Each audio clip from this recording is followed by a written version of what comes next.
Бәріңізге ассалаумағалейкум. Президенттерін әскеше ауыстыратын қырғыздардың бізден мықты халық екенін білесіз бе? Алақандай картада тұрса да, алты құрлықты несімен қорқыта білді.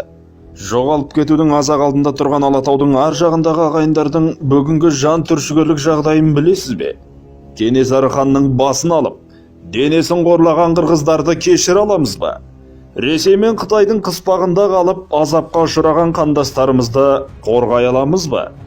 Осы сұрақтардың жауабын сізге білген дұрыс.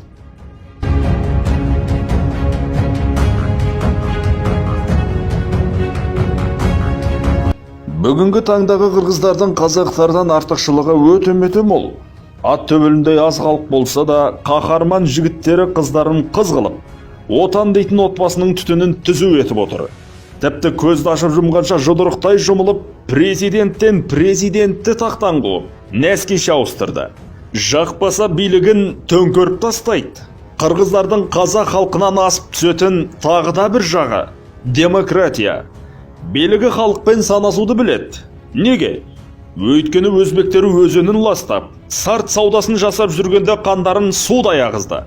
Қытай келіп зауыттар мен фабрикаларын салып жатқанда ойран топырын шығарып, қуатының қуып шықты. Тіпті 2018-2019 жылы бүкіл қырғыз атқа қонып, қысық көзді Қытайдың жігіттерін қырдан асырып, масқарасын шығарды. Міне, мұндай мәрт, рухты халықпен қайсы бір билік санаспасын.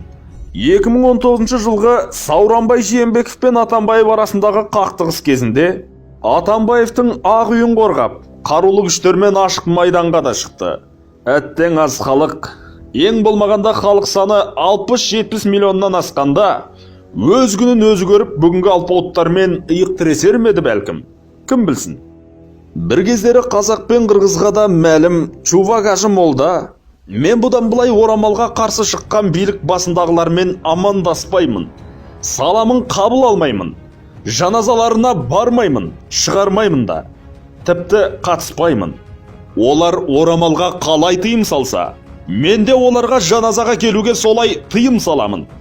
Бұл қағидатты ұрпағыма шегелеп тұрып айтып кетемін деген еді. Бұл пәтуасына бүкіл депутаттар дүрліккен болатын. Осы мәселені талқылау барысында трибунаға бір депутат шығып, мектепке орамалмен кіргізбеген мұғалім мен директорлардың және біздің жаназамызды шығармаймын, Құранын оқымаймын, қабіріне көмбеймін деген имамның сөзі маған десең, арам өліп қал деген ғой. Бұған қалай ғана шыдаймыз деп бұлқын айтқан еді. Ал біздің ақ киімді денелі, ақ сақалды, соқыр мылқау танымас тірі жанды имамдарымыз ше? Олар орамал мәселесіне келгенде күмілжіп, биліктің ықпалынан шыға алмай жүргенін білесіздер. Мінекей, кімнің қасқыр, ал кімнің қорқақ қоян екенін осыдан аңғаруға болады. Бірақ, тағы да бірақ деген бір сөз бар. Төрт әріп бұлттар түрмесінің тас талқаны шыққан соң ондағы халықтар ес көмірінен барынша алысқа кетуді көздеді. Әркім әлемдегі өз жолын, өз орнын табуға тырысты. Алатаудағы айырқалпақты ағайындарды бодандықтың ноқтасын үзе салысымен ғылымда постколониалды синдром аталатын дертке шалдықты. Бірнеше ғасыр ұлттық тарих, ұлттық мәдениет пен дінге сусаған қоғамдық сана, зәмзәм суды да, нәжіс суды да шөліркене сімірді. Қырғыздар арасында әсіресе ұлтшылдық белең алды. Ағайындарымыз тарихты метрлеп, тоннала бөлшіп, көршілерінен әлдеқайда ұлы екендігін дәлелдеп бақты. 90-шы жылдары басталған бұл науқан бүгінге дейін жалғасып келеді. Оның жемісін медиа кеңістікте оңай байқаймыз. Көптеген антиқазақшыл қырғыздар медиа кеңістікте, әлеуметтік желілерде өз ойларын насихаттап жүр. Оларды бірнеше түрге жіктеуге болады. Бірінші топ супер қырғыз ұлтының болғандығына сенетіндер. Олардың ілімінше Еуразиядағы көптеген түркі халықтары, соның ішінде қазақтар да қырғыздардың сарқытымыз. Сондықтан ұлттық құндылықтардың барлығы, мейлі айтыс, мейлі көкпар, ұлттық киімдер қырғыздардан қалған мұрамыз. Екінші бір топтың пікірінше қырғыздар ешкімге ұқсамайтын ари текті ұлт. Олар үшін қазақтар қысық көзді моңғолдың ұрпағы, ал қырғыздар көк көзді, алтын шашты арилерден тарайдымыз. Үшінші бір топ үшін қазақтардың қырғыздарға туыстығы жоқ. Қырғыздарға Хакас, Алтай, Тывалар әлдеқайда жақын. Шынымен аға, қалай дегенде де аталмыш топтар қазақтарға паңдана, тарихымызға қомсына қарайды. Бұл өте қате пікір. Дұрыс емес ұстаным. Қай кезде де қазақ пен қырғыздың қазаны бірге қайнап, төсекте басы, төскейде малы қосылған бауырлас жұрт. Бұл жұрттың аражігін ажыратып, ала мысық өткіземіз дегендердің барлығы көр көкіректер. Бағаналы теректің тамырындай тереңге жайылған түркі тарихында қазақ пен қырғыздың алатын орны ерекше. Біздің заманымыздан бұрынғы немесе қазақ хандығына дейінгі тарихқа тоқталмай қояйық. Қазақ хандығы құрылғаннан кейінгі 16 ғасырдағы Сантаж соғысында да екі ел бірігіп, өзбек-моғол қосынына қарсы шықты. Ол кезде жаудың тактикасын жете түсінбегендіктен қазақ-қырғыз қолы ойсырай жеңілді. Осы соғыста Тоғымхан бастаған 37 сұлтан, ханның 9 сарысы атанған 9 бірдей жас баласы шейіт кетті. Қазақ-қырғыз әскері түгел қырылып, Ұлытау мен Жетісу жерінің қан сасығанын тарих жасырмайды. Бұл қазақ пен қырғыз үшін нағыз катастрофа болатын. Бар болғаны бір шайқаста 37 сұлтан қырылып қалды. Хан мен оның 9 ұлының майдан даласында сүйектері шашылып жатты. Сол бір кезеңдерде қазақтың сайын даласын өзбек-моғол әскері шарлап кеткен еді. Мінекей, ендеше қазақ пен қырғыз қиыншылықты да, қуанышты да бірге көрді. Ал Тәуке хан тұсында қырғыздың биі Тиеспен бірігіп ойраттардың ойранын талай мәрте шығарып, қызбағанды Қытай императоры Кансидің де үрейін ұшырған болатын. Екі ел сол замандарда екі ханды бөліп жармай, Тәуке Тиес деп атап кеткен еді. Одан кейінгі 1723-27 жылдар аралығындағы Ақтабан шұбырынды, Алакөл сұлама зұлматында да талай мехнаттарды бастан бірге кешірді. Қазақ руханиятындағы ойып тұрып орын алатын аягөз қалмақ қырылған Аңырақай шайқасы және шаңды жорықтарда да екі ел бірге зөңгілес болып, сүрең салысты. Тек 1759 жылы қазақ-қырғыз арасына сызат түседі. Шығыс Түркістандағы сауда мәселесіне байланысты қырғыз бен қазақ арасында дау-жанжалдар жиі туындай бастайды. 1760 жылы теріскей қырғыздары Бала Бөгөн, Талас, Аса бойындағы Қоңырат пен Дулат ауылдарына шапқыншылық жасайды.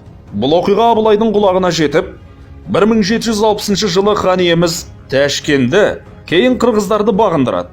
Қырғыздар айып төлеп, ақ үйлі аманатын береді. Абылай дала заңымен екі елді бітістіріп, Сарыбағыс руының манабы Мәмбетқұлдың Тәтіш деген қызымен неке қияды. Алайда қырғыздар анттан аттап, 1765 жылы Жетісу наймандарын шабады. Бұдан кейін 1770 жылы Абылай қырғызға екінші рет жоруыл жасайды. Бұл жолғы соққы аяусыз болады. Қырғыздың солты Сарыбағыс, Сарыру, Құшшы, Саяқ секілді рулары сансыз адамынан айырылып, ойсырай жеңіледі. Қырғыз тарихында бұл оқиғалар Жайыл қырғын атымен қалды. Себебі солтыдан шыққан Жайыл батыр осыған дейінгі бітімді бұзып, жаңа қырғынға жол ашқан еді. Алайда Абылай ханның жүрегі жылып, тағы да қырғыздарға кешірім береді. Қырғыз тұтқындарын босатып, жаңа шарт жасасады. Абылайдың өлімінен соң қазақ-қырғыз жерінде көмескі кезең орнады. Әрине, атасының құнын кешкен қазақпыз ғой. Бәрін де кешірейік. Оның барлығы тар замандағы бабаларымыздың жасап кеткен қателігі. Уа қазағым, кешірілмес Кенесарының құнын да кешейік. Ақырғы ханымыз төсекке таңылмай, нағыз ерлерше қан майданда шәйіт кешті.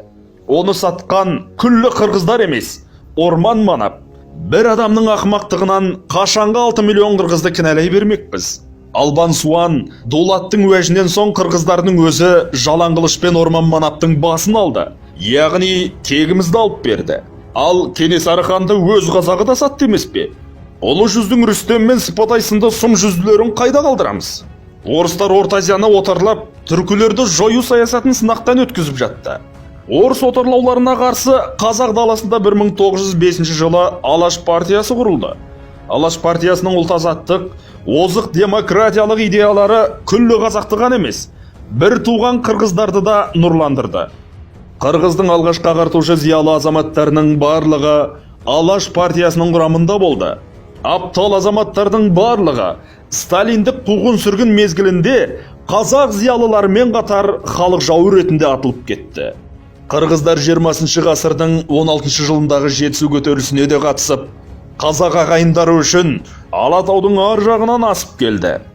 Әрине, басқа түркі халықтарын бөліп жарғанымыз емес, бірақ тілі мен діні, салт дәстүрі сабақтас қазақ пен қырғыздың мемлекет аралық болмаса да, халықаралық байланысы өте күшті болуы қажет.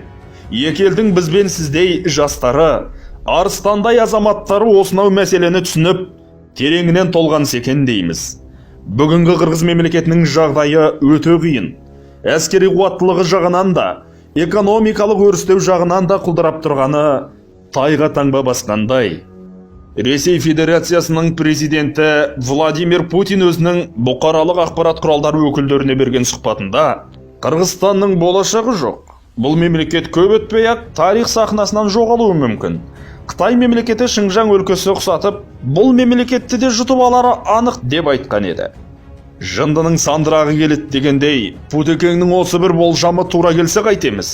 Бүгіннің өзінде қытайлықтардың дандайсығаны сонша, мектеп оқушыларына Қытайдың туымен көмкерілген Қырғыздың жерін картамен көрсетіп, мынау біздің ежелгі жер және болашақтағы мекеніміз деп таныстырады екен. Қытайлықтар қырғыз балаларының етін жеп, елсіз аймаққа сүйектерін итше қалдырып кеткені де жасырын емес. Иә, мұндай қиын қыстау кезеңде қазақ пен қырғыз бірігуі қажет. Біріккен жағдайда қандай күшке ие болатынымызға тарих дәлел. Тәжікті де, ауған мен Қытай, араб пен орыстарды да бір шыбықпен айдайтынымыз айдан анық. Осылайша екі мемлекетті жау етіп, бір-біріне айдап салып, біздің санамызды улаған кеңестік идеологияны түп тұқиянымен жою керек.